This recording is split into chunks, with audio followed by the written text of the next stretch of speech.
ఆత్మవరాలు సేవకులకు మాత్రమే కాదు. ఇది మరలా చెప్తున్నాను, ఆత్మవరాలు విశ్వాసులకు కూడా దేవుడిస్తాడు. సేవకులకు మాత్రమే కాదు, సేవకులతో శుద్ధ సేవకులతో కలిపి విశ్వాసులకు కూడా ఒక్కొక్కరికి వారి విశ్వాస పరిమాణము చెప్పిన ప్రతి ఒక్కరికి వారి యొక్క విశ్వాస పరిమాణము చెప్పిన ఆత్మవరములను పంచి పెడతాడు. నమ్మితే దేవునికి స్తోత్రం చెప్పు. హల్లెలూయా. అయితే ఆత్మవరములు కలిగిన ప్రతి ఒక్కడు సేవకుడు కాదు. నా మాట అర్థమవుతున్నాయా? ఆత్మవరం పొందుకున్న ప్రతి ఒక్కడు సేవకుడు కాదు. మరి ఎందుకు ఆత్మవరాలు ఇచ్చాడండి దేవుడు? జాగ్రత్తగా ఆలోచన చేయండి. ఆ రోజుల్లో సంఘం మీదకి భయంకరమైన శ్రమ, భయంకరమైనటువంటి శోధన, భయంకరమైనటువంటి తిరుగుబాటు, భయంకరమైనటువంటి హింసలు. కనుక పరిశుద్ధాత్మ దేవుడు ఏమనుకున్నాడు తెలుసా? పరిశుద్ధాత్మ దేవుడు ఏం చేశాడు తెలుసా? ఇక సువార్త ప్రకటన సేవకుడి ద్వారా కాదు, ప్రతి విశ్వాసి ద్వారా జరగాలనుకున్నాడు. నమ్మితే దేవునికి స్తోత్రం చెప్పాలి. హల్లెలూయా. ఎలాగా? ఏంటది? చెప్పట్లేదు. సువార్త ప్రకటన ప్రతి విశ్వాసి ద్వారా జరగాలంతే. అందుకోసమే బైబిల్లో మనం ఒక వ్యక్తిని జ్ఞాపకం చేసుకుంటే చూడండి, అపోస్తుల కార్యగ్రంథం 8వ అధ్యాయంలో మనకు ఒక వ్యక్తి కనబడతాడు. ఆయన పేరు ఫిలిప్పు. చూడండి 8:5. అప్పుడు ఫిలిప్పు సమరయ పట్టణమునకు వెళ్ళి క్రీస్తును వారికి ప్రకటించుచుండెను. Who is this Philip? ఈ ఫిలిప్పు ఎవరు? సేవకుడు కాదు. జాగ్రత్తగా వినాలి, సేవకుడు కాదు. ఎవరి ఫిలిప్పు? శిష్యుడు కాదు. ఎవరి ఫిలిప్పు? ఫిలిప్పు అంటే అంతకుముందు 6వ అధ్యాయంలో ఏర్పరచబడినటువంటి 7 పెద్దల్లో ఒకడు. 7 పెద్దల్లో ఒకడు. ఈ 7 పెద్దల్లో ఒకడు చెదిరిపోయిన సంఘంతో పాటు ఇతడు చెదిరిపోయాడు. సంఘం మీదకి శ్రమ వచ్చింది, అందరూ చెదిరిపోయారు. 4వ వచనం చూడండి. చెదిరిపోయిన వారు సువార్త వాక్యమును ప్రకటించు సంచారం చేస్తారు. చెదిరిపోయిన వాళ్ళందరూ కూడా సువార్త ప్రకటించుకుంటూ వెళ్ళిపోతున్నారు. ఎవరిల్లందరూ విశ్వాసులే. ఆ విశ్వాసులు అందరి పేరు రాయలేదు, కానీ అందులో ఒక పేరు రాస్తున్నాడు, ఫిలిప్పు పేరు రాస్తున్నాడు. ఈ ఫిలిప్పు ఏం చేస్తున్నాడు? సమరయ పట్టణానికి వెళ్ళి సువార్తను ప్రకటించాడు. దేవునికి స్తోత్రం చెప్తాను. హల్లెలూయా. అయితే సమరయ పట్టణానికి వెళ్ళినటువంటి ఫిలిప్పు సువార్త ప్రకటిస్తే 6వ వచనం చూడండి. జనసమూహములు విని ఫిలిప్పు చేసిన సూచక్రియలను చూచినందున అతడు చెప్పిన మాటల యందు ఏక మనసుతో లక్ష్యముంచారు. దేవునికి స్తోత్రం చెప్పండి. హల్లెలూయా. అక్కడ ఏంటంటాడు? అనేకులను పట్టిన అపవిత్రాత్మలు పెద్ద కేకలు వేసి వారిని వదిలిపోయెను. పక్షవాయువు గల వారును కుంటివారును అనేకులు స్వస్థత పొందిరి. అందుకు ఆ పట్టణంలో మిగిలిన సంతోషము కలిగేను. దేవునికి స్తోత్రం చెప్పాలి. హల్లెలూయా. ఎలాగట? ఈ ఫిలిప్పు వెళ్ళి సువార్త ప్రకటిస్తుంటే ఆ సువార్త ప్రకటనలో ఫిలిప్పు గారు ప్రార్థన చేస్తుంటే ఏం జరుగుతున్నాయి? అద్భుతాలు జరుగుతున్నాయి. దేవునికి స్తోత్రం. పక్షవాయువులలో బాగుపడుతున్నారు. ఆమేన్. దెయ్యాలు చేత పీడింపబడుతున్న వారికి విడుదల కలుగుతుంది. నమ్మితే దేవునికి స్తోత్రం. హల్లెలూయా.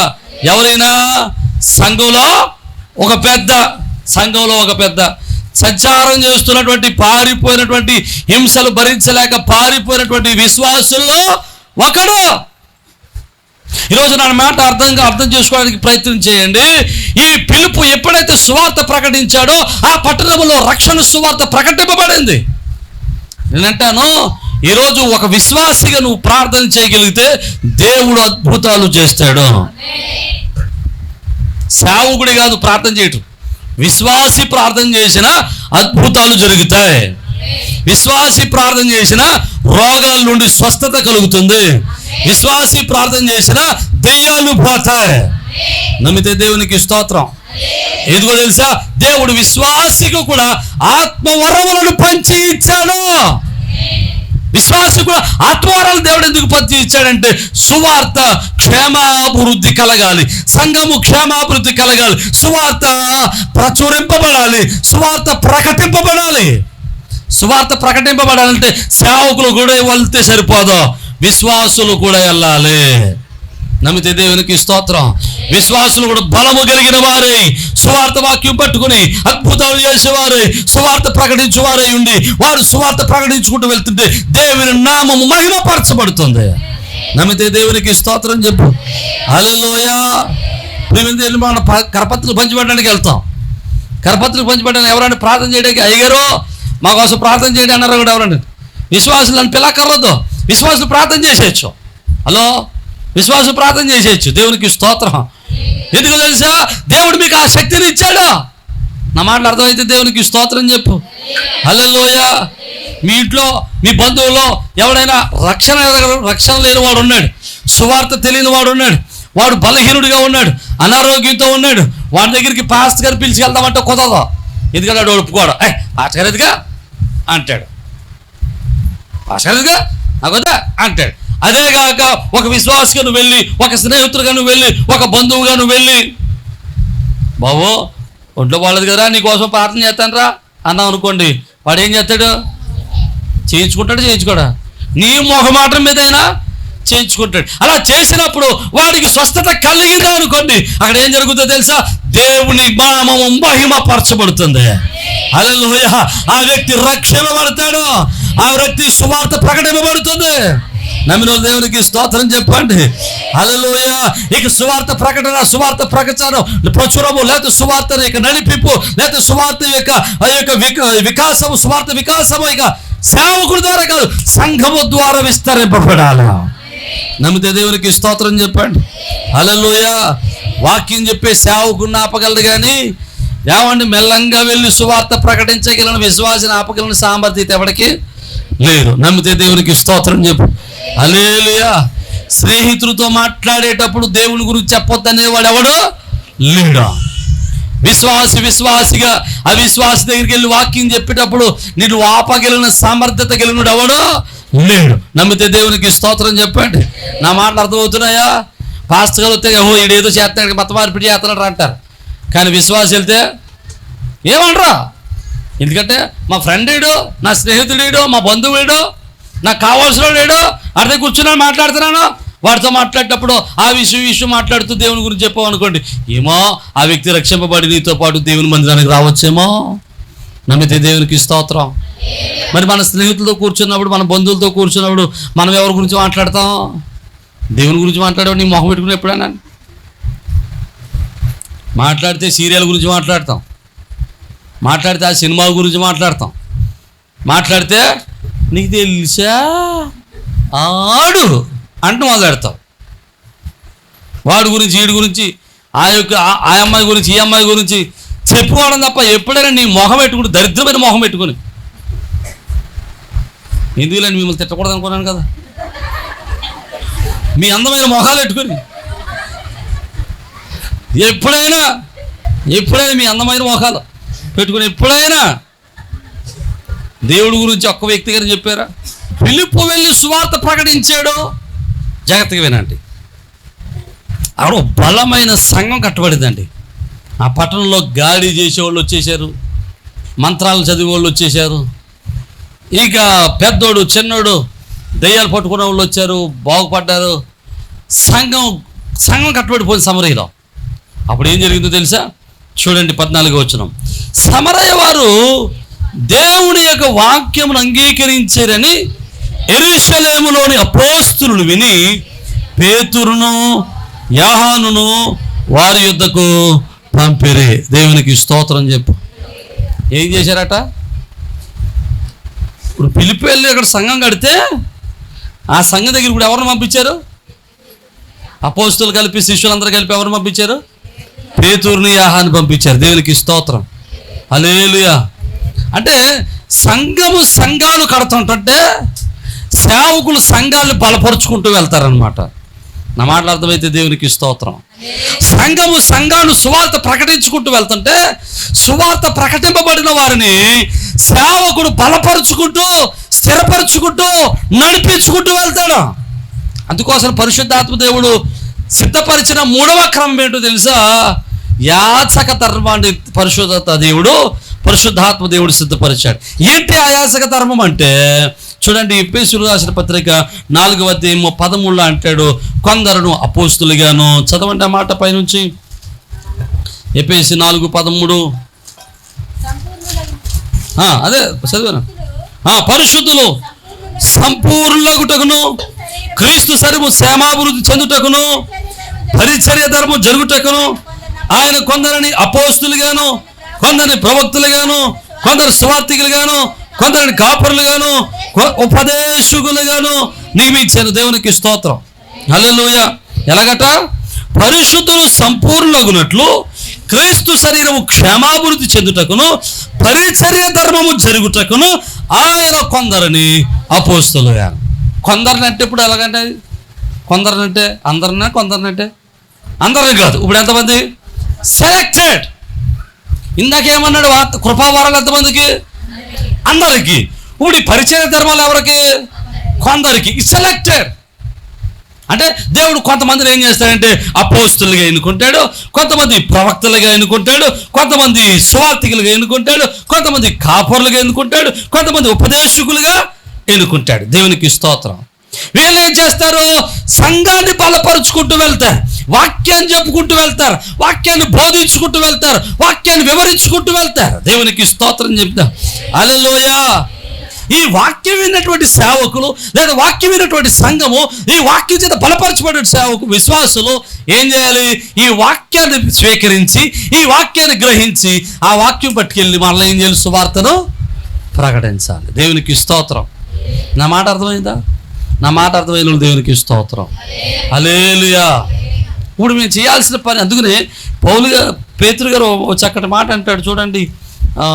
అపోస్తలుల కార్య గ్రంథం 6వ అధ్యాయము 4వ వచనం అంటాడు, అయితే మేము ప్రార్థన యందును వాక్య పరిచర్య యందును. మా పని ఏంటంటే ఇంకా అయ్యా మిగతా పరిచర్య ధర్మాలన్నీ మీరు చూసుకోండి, భోజనం వడ్డించుకోవడం మీరు చూసుకోండి, సేవా పరిచర్య మీరు చూసుకోండి, సువార్త పరిచయం మీరు చూసుకోండి. మేము ఏం చేస్తామంటే వచ్చిన వాళ్ళకి శుభ్రంగా మీకోసం ప్రార్థన చేస్తూ ఉంటాం, తర్వాత ఏం చేస్తాం? వాక్యం చెప్పుకుంటూ వెళ్తాం. దేవునికి స్తోత్రం. హల్లెలూయా. ప్రియమైన దేవుని బిడ్డలారా, సేవకుని పని ఏంటంటే వాక్యాన్ని అందించడం, విశ్వాస పని ఏంటంటే ఆ వాక్యాన్ని ప్రజల్లోకి తీసుకెళ్ళడం. నమ్మితే దేవునికి స్తోత్రం.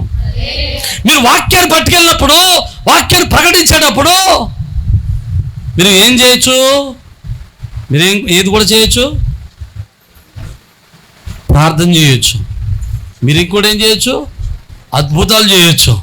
మీరు ఇంకేం చేయొచ్చు? స్వస్థతలు చేయొచ్చు. మీరు ఇంకేం చేయొచ్చు? భాషలు మాట్లాడవచ్చు. మీరు ఇంకేం చేయొచ్చు? భాషలకు అర్థాలు చెప్పొచ్చు. నా మాటలు అర్థమైతే దేవునికి స్తోత్రం చెప్పండి. హల్లెలూయా. జాగ్రత్తగా వింటే ఇంకా మీకు అర్థమైందో లేదో నాకు అర్థం కాదు, కానీ దేవుడు సంఘములో ఉన్న ప్రతి ఒక్కరిని తన ఆత్మ కృపావరముల చేత నింపుతున్నాడు. మరి ఆ కృపావరాలు మనలో పనిచేస్తున్నాయా అంటే ఎవడో తెలుసురా అంటే మనలో పనిచేయవు. ఎందుకు పనిచేయవు? మొదటగా ఉండవలసిన ఆత్మఫలం మనలో లేదు. ఎవడిలో ఆత్మఫలం ఫలిస్తుందో వారిలో కృపావరాలు ఫలిస్తాయి. ఆమేన్. హల్లెలూయా. ఎవడైతే ఆత్మఫలాన్ని ఫలిస్తాడో వాడు కృపావరమును పొందుకున్నవాడిగా ఉండగలడు. ఆత్మఫలము లేనివాడు కృపావరమును పొందుకొనలేడు. నా మాటలు అర్థమైతే దేవునికి స్తోత్రం చెప్పాను. నా ఇష్టం వచ్చినట్టు నేను ఉంటాను, నా ఇష్టం వచ్చినట్టు నేను తిరుగుతాను, నా ఇష్టం వచ్చినట్టు నేను తిడతాను. నాకు కృపావరం కావాలి నాయన అంటే దేవుడేవాడు. నా సా, నా పా, నా సి, నా జూ, నా సా, నా పా, ఇంకా అక్షరాలు రావట్లేదు నాకు. నా దా, రీ, గా, మా, పా, దా, నీ, సా, ఇవన్నీ నా సరిగా పదాలన్నీ వాడేస్తాను. ప్రభువా నాకు ఆత్మవరం నాయన కృపావరం అంటే దేవుడు ఎవడో. కృపావరం కావాలంటే నువ్వేం ఫలించాలి? ఆత్మఫలం ఫలించాలి. నా మాటలు అర్థమైతే దేవునికి స్తోత్రం. ఆత్మఫలం ఫలించి కృపావరం పొందుకుని అప్పుడు నువ్వు వెళ్ళి సువార్తను ప్రకటిస్తే నీ ద్వారా కొన్ని వందల ఆత్మలు రక్షించబడతాయి. దేవునికి స్తోత్రం. నీతో పాటు నీ సంఘాన్ని దేవుడు ఆశీర్వాదకరంగా మారుస్తాడు. ఆమేన్, హల్లెలూయా. ఇప్పుడు ఏమంటున్నాడు? ప్రతి విశ్వాసం ఏం చేయాలి? చెప్పట్లేదు. సువార్తను ప్రకటించాలి. సువార్త ప్రకటించే భారం ఎవరి మీద ఉంది? చెప్పట్లేదు. విశ్వాసుల మీద ఉంది. దేవునికి స్తోత్రం చెప్పండి. హల్లెలూయా. ప్రియమైన దేవుని బిడ్డలారా, యెహోనులో యేసు ప్రభువుల వారు మాట చెప్తాడు.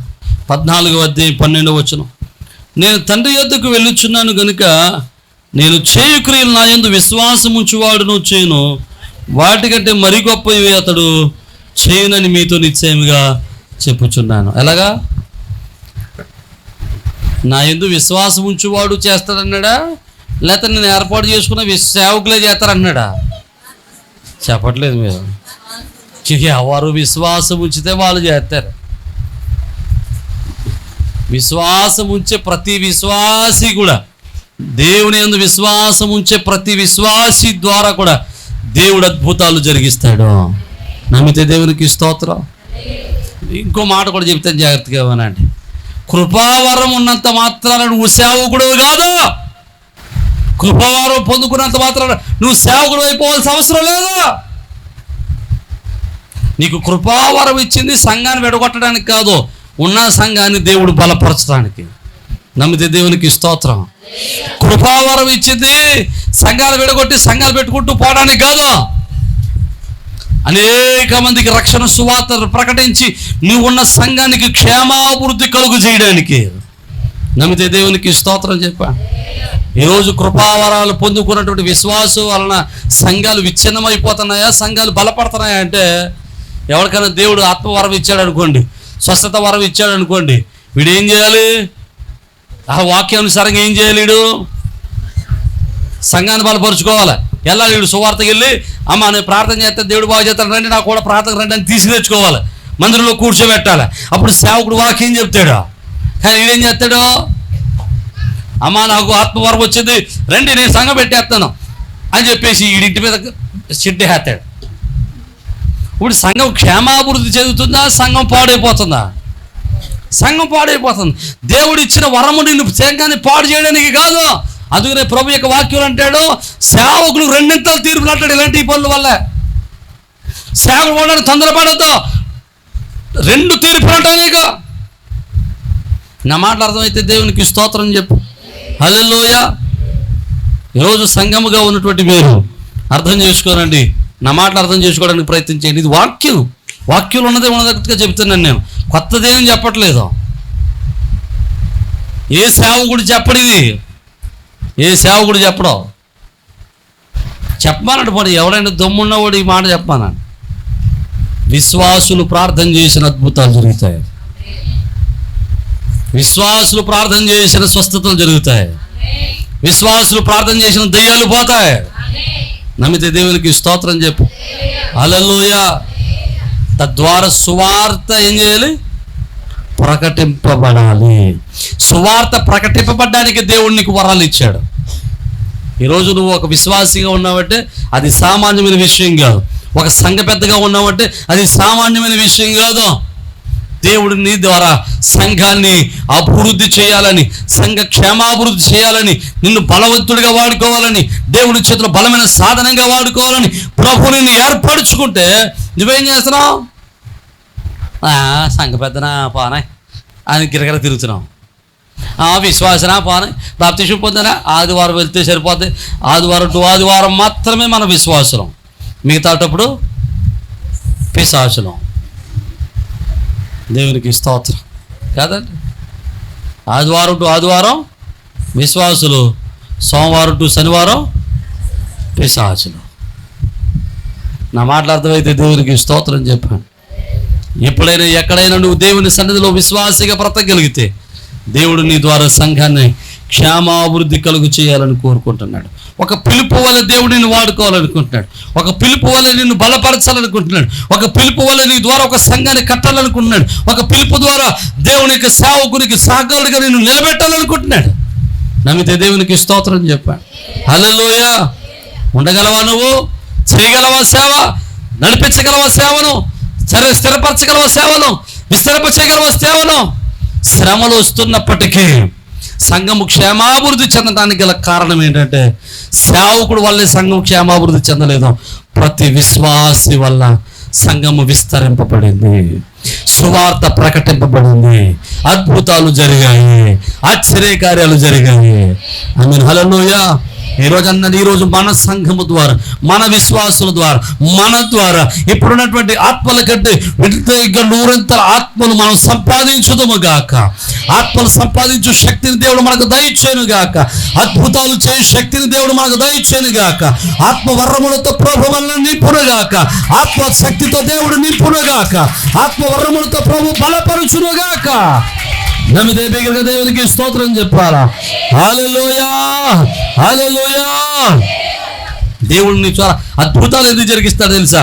నువ్వు ఆ వ్యక్తిని పట్టుకుని దేవుని మందిరానికి తీసుకొచ్చి కూర్చోబెడతావానే. ఆమేన్. అప్పుడు ఇక్కడ ఏం జరుగుతుంది తెలుసా? నువ్వు అక్కడ పాలు వేసి తీసుకొస్తే ఇక్కడ దేవుని యొక్క వాక్యం మాంసాహారం పెడతాం, శ్రేష్టమైన భోజనం పెడతాం, విశ్వాసం ఎలా బలపరచబడాలో పెడతాం. దుడ్డులోకి వచ్చినట్టు గొర్రెల మంద అయినటువంటి కాపరి ఎలాగైతే గొర్రెల మందను మేపుతాడో అలాగున సేవకుడు సంఘాన్ని ఏం చేస్తాడు? మేపుతాడు, వాక్యం పెట్టి. దేవునికి స్తోత్రం, హల్లెలూయా. అలాంటి గొప్ప దీవెన మన సంఘానికి ప్రభు దయచేయును గాక. తలలో వంచండి, ప్రార్థన చేద్దాం. పరిశుద్ధుడు, కృపగలిగిన దేవా, శివాధిపతి, సర్వోన్నతుడు, సర్వ సృష్టికర్తమైన ప్రభువా, మీ గణనామాన్ని బట్టి మీకే కృతజ్ఞతాస్తుతులు. విని వాక్యాన్ని మా హృదయంలో నాటింపచేయండి ప్రభువా. అవును ప్రభువా, నువ్వు దయగల దేవుడువు నాయనా, మమ్మల్ని స్థిరపరిచిన దేవుడువు. అవును నాయన, సంఘ క్షేమాభివృద్ధి కొరకై ఆత్మఫలము ఇచ్చావు, ఆత్మ కృపావరమును ఇచ్చావు, పరిచర్య ధర్మాలను ఇచ్చావు. అయా ఆత్మఫలము ఫలించిన వారమై, కృపావరమును పొందుకున్న వారమై సువార్తను ప్రకటిస్తూ, అయా పరిచర్య ధర్మములోని నీ సేవకులకు లోబడుతూ నీ కృపను పొందడానికి సహాయంగా ఇచ్చాను. అయా కృపావరం పొందినంత మాత్రాన అయ్యా మేము సేవకులం కాదు కానీ, కృపావరం పొందినంత మాత్రాన మేము గొప్పవారం కాదు కానీ, అయ్యా మేము తోటి వారిని ప్రేమించుకుంటూ ఒకరినొకరు ఉపచారం చేసుకుంటూ అయ్యా నీ సేవకులకు లోబడు మనస్సు మాకు దయచేయండి. మీ కృప చేత నడిపించి మీరు మహిమ పొందమని, అయ్యా యువతని సంఘం విస్తరింపచేసి మీరు మహిమ పొందమని యేసు పరిశుద్ధ నామం బట్టి మనం స్తుతించి వేడుకొనుచున్నాము మా పరమ తండ్రి, ఆమేన్. ప్రభునందు ప్రియ సజీవ స్వరం అనేటువంటి యొక్క వర్తమానాన్ని వింటున్నటువంటి మీ అందరికీ ప్రభునామం బట్టి శుభాలు. మీ గృహాలలో మీతో కలిసి ఈ విధంగా ప్రభువును ఆరాధించడానికి ప్రభు ఇచ్చిన సమయాన్ని బట్టి ప్రభువుని స్తుతిస్తూ ఉన్నాను. ప్రతిదినం మీరు వీక్షిస్తున్న ఈ వర్తమానాలను బట్టి మీరు ఆశీర్వదింపబడుతున్నారని మేమెంతగానో ప్రభునందు ఆనందిస్తూ ప్రభువును స్తుతిస్తూ ఉన్నాం. మీరు ఇస్తున్నటువంటి ప్రతి మెసేజ్, లేకపోతే మీరు ఇస్తున్నటువంటి ఈ యొక్క ప్రోత్సాహం దేవుని పనులు మమ్మల్ని ఎంతగానో బలవంతుని చేస్తూ ఉంది. కనుక మీరు ఈ వర్తమానాల చేత ఆశీర్వదింపబడుతున్నట్లయితే ఇంకా అనేక మందికి ఈ వర్తమానాల్ని పరిచయం చేయండి. అలాగే ఈ వర్తమానాల చేత మీరు ఆశీర్వదింపబడుతున్నట్లయితే తప్పనిసరిగా ఈ యొక్క పరిచర్యలో మీ వంతు సహకారాన్ని, భాగస్వామ్యాన్ని పంచుకోవాలని ప్రభు పేరట మిమ్మల్ని ప్రేమతో ఆహ్వానిస్తూ ఉన్నాం. చాలా మంది అడుగుతూ ఉన్నారు, అయ్యా మేము ఈ పరిచర్యలు ఎలా పాలుభాగస్తులం కావాలి అని. చాలా సంతోషం. దేవుడు మీకు ఇచ్చిన భారాన్ని బట్టి ప్రభునందు ఆనందిస్తూ ఉన్నాను. తప్పనిసరిగా మీరు కూడా మాతో కలిసి ఈ యొక్క సత్య సువార్తను, ఈ యొక్క ఆత్మీయమైన వర్తమానాలను అనేక మందికి అందించటంలో మీ వంతు కూడా ఖచ్చితంగా సహకారాన్ని అందించవచ్చు. కనుక ఈ స్క్రీన్ మీద కనబడుతున్న నెంబర్లకి ఖచ్చితంగా ఫోన్ చేయండి. తగినటువంటి ఆలోచనలు, సలహాలు, ఎలాగో మీరు ఈ పరిచర్యలో బాల్య భాగస్తులు కాగలరో మేము మీకు తెలియపరుస్తాం. అలాగే మీరు ఈ వర్తమానాల చేత ఆశీర్వదింపబడుతున్నట్లయితే, ఒకవేళ మీరు ఇప్పటి వరకు ఏ సంఘానికి వెళ్ళని వారైతే, ఏ మందిరానికి అటెండ్ కాని వారైతే తప్పనిసరిగా మిమ్మల్ని మా మందిరానికి, మా సహవాసానికి ప్రేమతో ఆహ్వానిస్తూ ఉన్నాం. చక్కని అపోస్తుల యొక్క బోధ, ఆత్మీయమైనటువంటి ఆరాధన, ప్రేమతో కూడినటువంటి సహవాసము, చక్కని ప్రేమతో కూడినటువంటి ఆదరణ సంఘం ద్వారా పొందడానికి మిమ్మల్ని ప్రేమతో ఆహ్వానిస్తూ ఉన్నాం. ఒకవేళ మీరు ఏకైనా మందిరాల్లో ఆల్రెడీ మందిరాల్లో కట్టబడి ఉన్నట్లయితే తప్పనిసరిగా ఆదివారపు ఆరాధన, మందిరంలో జరిగేటువంటి కూడికలలో పాల్గొనటం మానేయదు. తప్పనిసరిగా మీ మందిరాల్లో బలవంతులై, శ్రేష్ఠులై, దేవుని పనులు బలవంతులుగా ఎదగాలని మిమ్మల్ని ప్రేమతో ఆహ్వానిస్తున్నాం. ఒకవేళ ఎక్కడా మీరు పరిచర్యలో ఏ పరిచర్యకు, ఏ సహవాసానికి ఒకవేళ మీరు అట్టుకట్టి ఉండకపోతే, ఏ సహవాసులు మీరు పాలిభాగస్తులుగా ఉండకపోతే తప్పనిసరిగా మిమ్మల్ని ప్రేమతో ఆహ్వానిస్తూ ఉన్నాం. మన పరిచర్యల ద్వారా ఇంకా అనేకమైనటువంటి పరిచర్యలు జరుగుతూ ఉన్నాయి. ప్రతి నెల అనాథల పరిచర్య చేస్తూ ఉన్నాం. ఈ అనాథల పరిచర్యలో చాలామంది యవన బిడ్డలు తమ యవన కాలంలో తమ యొక్క భర్తలను కోల్పోయిన వారు ఉన్నారు. అలాగే చిన్న చిన్న పిల్లలు పెట్టుకుని వారు పోషిస్తున్న వారు ఉన్నారు. వారిని పోషించడానికి దేవుడు మాకు ఇచ్చినటువంటి ఆలోచన బట్టి ప్రతి నెల కొంత సహాయాన్ని చేస్తున్నాం. ఇంకా ఆ సహాయాన్ని అనేక మందికి పంచాలని ఆశపడుతూ ఉన్నాం. ఇలాంటి దేవుని పరిచర్యలో మీరు కూడా మీ యొక్క సహకారాన్ని ప్రేమతో అందించవచ్చు. అలాగే ప్రతి నెల సెకండ్ సాటర్డే మన మందిరంలో చిన్న పిల్లల ప్రోగ్రాం జరుగుతుంది. ఇది ప్రతి నెల జరుగుతూ ఉంది.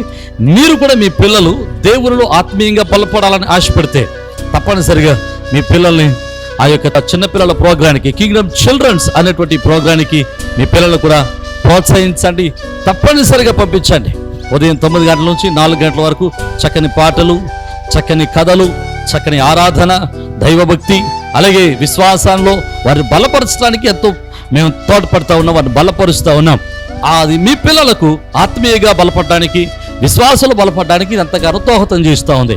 తప్పనిసరిగా ఈ పరిచర్యలో మీరు కూడా పాలిభాగస్తులై ఉండాలని ప్రభు పేరిట మనం చేస్తున్నాం. అలాగే ఇండియా ప్రేయర్ లీగ్ అనేటువంటి ఒక ప్రార్థనా సహవాసాన్ని నడిపిస్తూ ఉన్నాం. మిమ్మల్ని కూడా ప్రేమతో ప్రార్థన సహవాసంలోనికి ప్రేమతో ఆహ్వానిస్తూ ఉన్నాం. తప్పనిసరిగా మీరు ఫోన్ చేయండి, తగిన విషయాలన్నీ మీతో పంచుకుంటా. అలాగే మీరు ఒకవేళ యూట్యూబ్ ద్వారా వాక్యాన్ని విన్నట్లయితే, ఒకవేళ ఈ వాక్యం ద్వారా, ఈ వర్తమానాల ద్వారా మీరు ఆశీర్వదింపబడిన వారైతే ఖచ్చితంగా ఈ యొక్క వర్తమానాలు అనేక మందికి పరిచయం చేయండి. ఈ యొక్క వర్తమానాలని మీరు అనేక మందికి పరిచయం చేసి ఈ యొక్క పరిచర్యలో మీరు కూడా తప్పనిసరిగా పాలుభాగస్తులు కావాలని, పరిచర్యలో మీరు కూడా తప్పనిసరిగా చేతులు కలిపి దేవుని యొక్క రాజ్య వ్యాప్తిలో ప్రయాసలో మీరు కూడా మాతో కలిసి రావాలని ప్రేమతో ఆహ్వానిస్తూ ఉన్నాం. ఒకవేళ మీరు రావాలి అనుకుంటే తప్పనిసరిగా మీ విషయాలు మాకు తెలియపరచండి. మీ కొరకు, మీ కుటుంబాల కొరకు, మీ బిడ్డల కొరకు మేము అనునిత్యం ప్రార్థన చేస్తున్నాం. ప్రభు కృప మీకును, మీ కుటుంబాలకును, మీ బిడ్డలకును ఎలా తోడై ఉండి మిమ్మల్ని స్థిరపరిచి ఆదరించును గాక. ఆమేన్.